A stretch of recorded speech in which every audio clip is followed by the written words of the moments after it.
వివాదం మొదలైంది.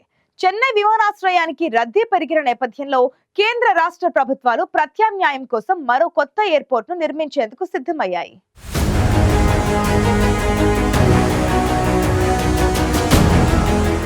పరందూరు పరిసర ప్రాంతాల్లో కొత్తగా ఎయిర్పోర్ట్ నిర్మించేందుకు కేంద్ర రాష్ట్ర ప్రభుత్వాలు ముందుకొచ్చాయి.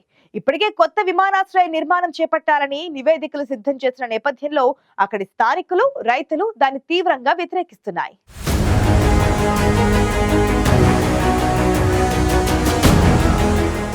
తమిళనాడులోని చెన్నై విమానాశ్రయంలో ప్రయాణికుల రద్దీ పెరిగింది. దీంతో ప్రత్యామ్నాయం కోసం చెన్నై నగర శివారులో గ్రీన్ఫీల్డ్ విమానాశ్రయం నిర్మాణానికి కేంద్ర రాష్ట్ర ప్రభుత్వాలు ముందుకొచ్చాయి. ఇందులో భాగంగానే కాంచీపురం జిల్లా పరంతూరు పరిసర ప్రాంతాల్లో గ్రీన్ఫీల్డ్ విమానాశ్రయం నిర్మాణం చేపట్టాలని నివేదికలు సిద్ధం చేశాయి. వీటికి అనుమతులు పొంది ఏడాది మార్చిలోపు టెండర్లకు వెళ్లాలని భావిస్తున్నాయి. అయితే కొత్తగా నిర్మించబోయే విమానాశ్రయానికి పెద్ద మొత్తంలో భూమి అవసరం ఉంటుంది. ఈ క్రమంలో పచ్చగా ఉన్న గ్రామాలను నాశనం చేయవద్దని అక్కడి స్థానికులు, రైతులు పెద్ద ఎత్తున ఆందోళనకు దిగాయి.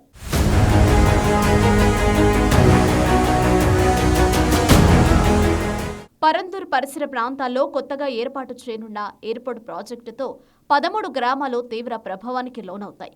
అధికారుల అంచనా ప్రకారం ఆయా గ్రామాల్లోని సుమారు 1000 ఇళ్లను పడగొట్టాల్సి ఉంటుంది. ఒక్క ఎకరాపురం గ్రామంలోని 600 ఇళ్లు కూలగొట్టే ప్రమాదం ఉంది. అందుకే ఆ గ్రామంలోనే తొలిసారిగా నిరసనలు మొదలయ్యాయి. మిగిలిన గ్రామాల వారు కూడా పోరుకు సిద్ధమయ్యారు. తమ గ్రామాలకు పరిసరాల్లో ఉన్న చెరువులు, కుంటలు నాశనమవుతాయని, తమ భూములు పోతాయని స్థానికులు, గ్రామస్తులు ఆవేదన చెందుతున్నారు. అందుకే రకరకాలుగా తమ నిరసన కొనసాగిస్తూ వస్తున్నారు. ఇందులో భాగంగా కొంతకాలంగా పరందూరు పరిసర గ్రామాల్లోని ప్రజలు తమ తమ పిల్లల్ని పాఠశాలలకు పంపకపోవడం, ఎన్నికల బహిష్కరణ, రాస్తారోకోలు చేయడం లాంటివి కొనసాగిస్తున్నారు. అనేక రోజులుగా చేపడుతున్న ఆ నిరసనలతో అక్కడి ప్రజలకు రాజకీయ పార్టీలు కూడా మద్దతిచ్చే పరిస్థితి వచ్చింది.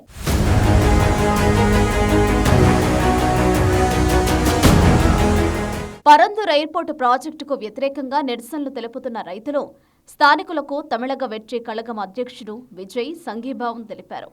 పరందూర్ విమానాశ్రయ ప్రాజెక్టుకు వ్యతిరేకంగా తమ పార్టీ న్యాయ పోరాటం చేపట్టడానికి వెనకాడదని విజయ్ స్పష్టం చేశారు. ఆ విషయంలో రైతులకు తమ మద్దతు ఇస్తామని టీవీకే అధ్యక్షుడు విజయ్ వెల్లడించారు.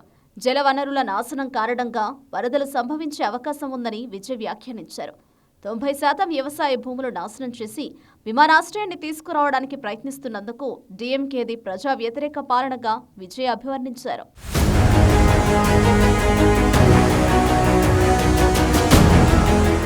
తమిళనాడు అభివృద్ధికి తాను ఎప్పుడూ వ్యతిరేకం కాదని తమిళగ వెట్రి కళగం అధ్యక్షుడు విజయ్ స్పష్టం చేశారు.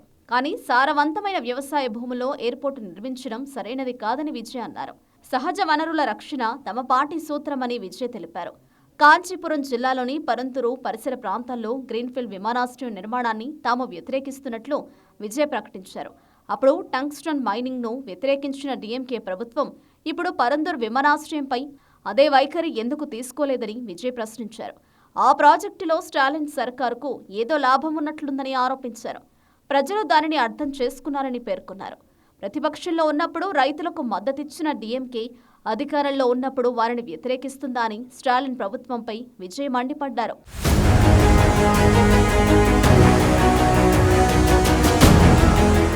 వచ్చే తమిళనాడు అసెంబ్లీ ఎన్నికల్లో విజయం సాధించడమే లక్ష్యంగా రాజకీయ పార్టీని ఏర్పాటు చేసిన విజయ్ ఇప్పటి నుంచే గ్రౌండ్ వర్క్ మొదలుపెట్టినట్టు తెలుస్తోంది.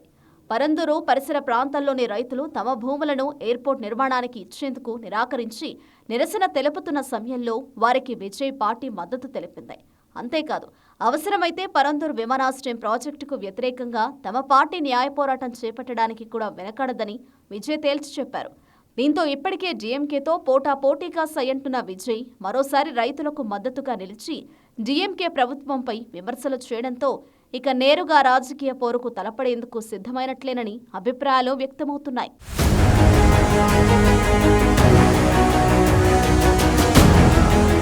పరందూరు పరిసరాల్లో కొత్తగా నిర్మించే ఎయిర్పోర్ట్ కు స్థానికులు, రైతుల నుంచి నిరసనలు వ్యక్తమవుతుండగా వారికి టీవీకే పార్టీ మద్దతు తెలిపింది. గ్రీన్ ఫీల్డ్ ఎయిర్పోర్ట్ నిర్మాణానికి టీవీకే వ్యతిరేకమని ప్రకటించిన నేపథ్యంలో దీనిపై రాజకీయంగా దుమారం కొనసాగే అవకాశం కనిపిస్తోంది.